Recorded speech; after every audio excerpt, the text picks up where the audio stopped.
Clifford Curry, and She Shot a Hole in My Soul, and I think maybe I got all the buttons pushed right now. Can you hear me, Clifford? I can hear you great. Good. Yeah, there's, I've been operating this console. How long you think eventually I get all the buttons pushed down and everything working on? So, how are you doing? Somebody never seems to go that way. Oh yeah, I tell you what. So, how you been doing? Everything been going on? It's been several months since we talked here on the radio. I know. Yeah, I've been doing okay. Rick, everything's been going along great, man. Good. I'm very glad to hear that. Yeah, I am. So, you've been doing some gigs and in some. No, I haven't been doing too much gigs, man. But I just signed a new contract with a production company, management production company here in Nashville, and they're really interested in promoting me and getting me back out there. Oh, fantastic! I'm glad. Crow Entertainment, CROWE, CrowEntertainment.com. They're the ones responsible for my Facebook here in Nashville right now and everything. Oh, good. So they're managing that for you, too. So yeah. So, folks, if there is a Clifford Curry Facebook page, just look up Clifford Curry or jump on my Facebook page. He's connected to me as one of the friends there and mine, so you can do it either way. Oh, great. So fantastic. So, you had the Christmas season. I know that you had a couple things going on. We got your station drop for the Christmas season and enjoyed that and enjoyed your Christmas song. So, well, the Crow Entertainment was responsible for my Christmas song. Oh, fantastic! Well, that was a good track. We played it here at WUSC and also on OGR. So, I want to talk a little bit about the song you had released last time when we talked. Was called "I Love Women." We talked a little bit about that song and how your relationship with women and all that. So, tell me. Well, I tell you one thing, Rick. I did not write that song. I see. I did not write that song, but a good friend of mine wrote it for me. And man, I always thought it was a great song, great production, and everything, but never dreamed it would be at this day and time. It'd be back on playing on the radio. Yeah, and it is. It's playing on the radio big time and getting airplay all over the country. So I'm really glad to hear great. That. I couldn't believe it, but I really am pleased and excited. Your career began way back when. But way back, way before She Shot a Hole in My Soul. Yeah, She Shot a Hole in My Soul is what broke you out onto the Billboard top. It sure did. Mm-hmm. And then you followed it with. Well, wait a minute. The flip side was we're going to hate ourselves in the morning. Yeah. So both those songs got onto the charts. Yeah, that was good for me. Have a two-side hit right out of the box like that. Yeah. Back in the '60s too, and that's when everything was on 45s. That's right. That's so true. Well, why don't we give a listen right now to your current release, "I Love Women," because I really do like this song. So. Oh yeah, I do too. I'm just so thankful and blessed and pleased that people like you all are bringing it back. Oh well, we really enjoy doing that. Here, Clifford Curry and "I Love Women."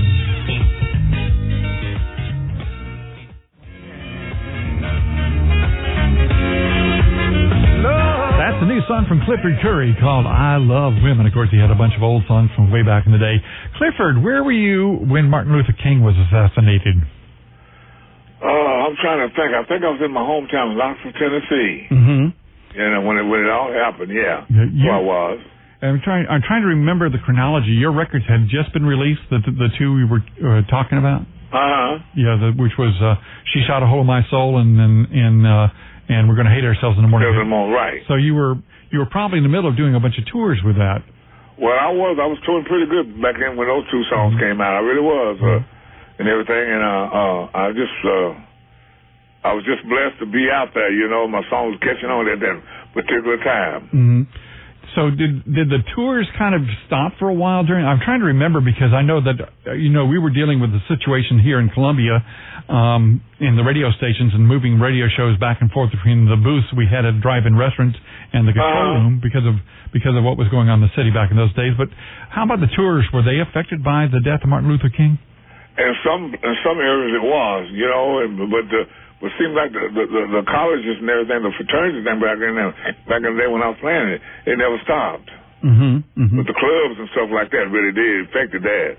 Yeah, so well, I guess in a university environment, you're sort of in a protected environment and that kind of stuff, so right. It would have less of an impact and that kind of stuff. So you were true. You were doing mostly college dates back then? I was doing a lot of them, man. Well, all the the big name schools and the small name schools back in the day. Mm-hmm. They were. Oh yeah. They definitely wanted to have the man out there with his double hitted song. I don't know about that, but I tell you, it was great.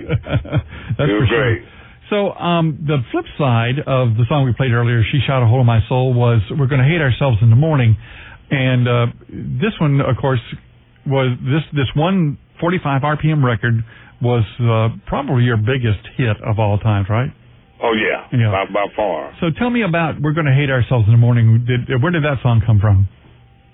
Well, it came from the same publishing company here in Nashville that Buzz Cason and Mac Gaden belonged to, and they wrote "She Shot a Hole in My Soul." Well, Mac wrote "She Shot a Hole in My Soul," but Buzz produced it. Mm-hmm. Buzz and Mac produced it, and they found this song at Combine Music that where they used to hang out.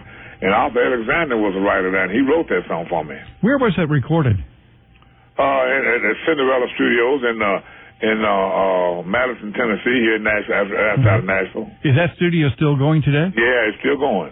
I guess it's mostly country these days, though, right? I think it's mostly country, but they do some other things there, too. Wayne Moss, he still runs it, owns it, and runs it. Okay, so let's jump back about, 43, 44 years and listen to "We're Gonna Hate Ourselves in the Morning." Clifford Curry. It still sounds good to me. Yeah. In the morning, I'm gonna hate myself. We're gonna hate ourselves in the morning, baby. Little pitch change right at the end of that song, huh, Clifford? Whoops, there we go. I can't do it now, though. Yeah, boy, I'm telling you. Yeah. Changed it, modulated on me. Oh, yeah. You know what? The interesting thing about these two songs, "She Shot a Hole in My Soul" and "We're Gonna Hate Ourselves in the Morning," which are on the same side, or on opposite sides of the same 45, is the difference in orchestration. There's no horns. Yeah. On this everybody in the studio got excited the way that "She Shot a Hole in My Soul" turned out. Everybody got excited. Buzz decided just leave the horns off on "We're Gonna Hate Ourselves in the Morning." They were ready to play and had the charts lined up and everything. And Buzz said, "That's all right. Just forget about it. Just leave the horns off." Was the Hammond organ part of the original orchestration? Oh yeah, that's part of the original. Yeah. So they kind of picked up the horns were left off. So they picked up the horn parts, or did they just leave them out altogether? They left them out altogether. Oh, really? Yeah, there ain't no horns on that at all. Because that song, I mean, is sort of a simple approach, but it's still a fairly orchestrated, rich song in terms of the R&E part of it. You know what I'm saying? But Larry Butler was the keyboard player, and he's the one who suggested the modulations at the end. He did. Yeah, well, that's good. That's good. Those two songs, are part of rock and roll and blues and soul history. That's I hope so. Rick. You have your legacy, Mister. I hope so. I don't know what kind of legacy it is, but I'm praying for that. Oh, you know what? I tell you what, the people that know you, have known you over the years, and I think I first met you 40 some odd years ago. Yeah. And we've known you all these years. The legacy you have is the best to have, and that is you're one of the nicest guys in show business. And whenever I talk about you to anybody, that's what I get. Sure that's what I get back. That's what I've always tried to be in this business, and everything. And I attribute that to my bringing up on my parents and everything, and my grandparents. So, even with a hit record or whatever, you got a hit record of all these popularities and everything going, you're still going to be the same person. You don't let nothing change you. Amen. So, and you've lived up to that, and I think I have. I've tried to. I think the legacy is not only your talent, but your own personality and your direction in life, which I think it's been that way all my career. Very good, very good. Clifford Curry, thank you for joining us this morning. Thank you, Rick. We'll do it again sometime soon, okay? I hope we can, man. Oh, count on it. We will be doing it. Clifford Curry right here.